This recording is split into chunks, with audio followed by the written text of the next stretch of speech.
एक इच्छाधारी नाग नागिन जंगल में मनुष्य रूप में प्रेम लाप कर रहे थे। दोनों अपनी काम क्रीड़ा में मशगूल थे। तभी एक मृग का पीछा करते हुए एक राजा उधर आ निकला। जैसे ही उसने शिकार करने के लिए मृग का निशाना साध उस पर तीर छोड़ा तो मृग भाग निकला और राजा के द्वारा छोड़ा हुआ वो तीर सीधा मनुष्य रूपी उस नाग की छाती में जा लगा। जैसे ही वो तीर नाग को लगा, सहम कर नाग नागिन ने तीर की दिशा में देखा तो घोड़े पर बैठा हुआ राजा उन्हें दिखाई दिया, जिसके हाथ में तीर कमान था। सारा माजरा समझते उन्हें देर न लगी। उधर राजा भी अपने घोड़े पर बैठा ये सब देख रहा था कि उसका तीर मृग को न लगकर एक मनुष्य के सीने में जा लगा। राजा एकदम सन्न सा बैठा रह गया। सोचा, इस घनघोर जंगल में ये आदमी और औरत कहाँ से आ गए। तीर लगने के कुछ देर बाद ही वो इच्छाधारी नाग अपनी नागिन की गोद में दम तोड़ देता है। ये देखते ही नाग के वियोग में नागिन के मुख से दर्द भरी जोरदार चीख निकली। पूरा जंगल उसकी चीख से थर्रा।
हुए पति की कसम खाकर ये प्रण करती हूँ कि आज से ठीक 9 दिन बाद नाग पंचमी के दिन मैं तुम्हें दसकर अपने पति का बदला पूरा करूंगी।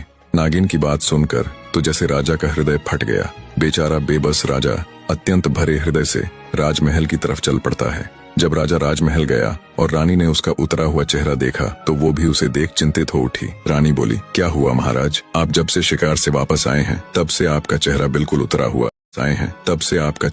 उतरा हुआ है। ऐसा क्या हुआ महाराज, मुझे बताए। तब राजा रानी के सामने जंगल में हुई पूरी घटना कह सुनाता है। सारी बात सुन रानी भी सन्न रह गई। रानी एक पतिव्रता स्त्री थी। वो बोली, महाराज आप चिंता मत कीजिए, आपको डसने से पहले उस नागिन को मुझे मारना होगा। मेरे रहते मैं आपके ऊपर कोई भी आंच नहीं आने दूंगी। अगले दिन राजा और रानी ने बहुत साधु महात्माओं और विद्वानों से अपनी इस समस्या को साझा किया, पर कहीं से भी उन्हें संतोषजनक हल नहीं मिला। किसी ने कुछ उत्तर दिया तो किसी ने कुछ करने को कहा। इन्हीं सब में 8 दिन गुजर जाते हैं। आज वो 9वां यानी नाग पंचमी का दिन था, जिस दिन वो नागिन राजा को डसने के लिए आने वाली थी। बने रहे। आज इच्छाधारी नागिन के बदले का दिन था। आज वो नागिन राजा को डसकर अपने पति की हत्या का बदला लेने वाली थी। राजमहल में तो जैसे मातम सा पसरा हुआ था।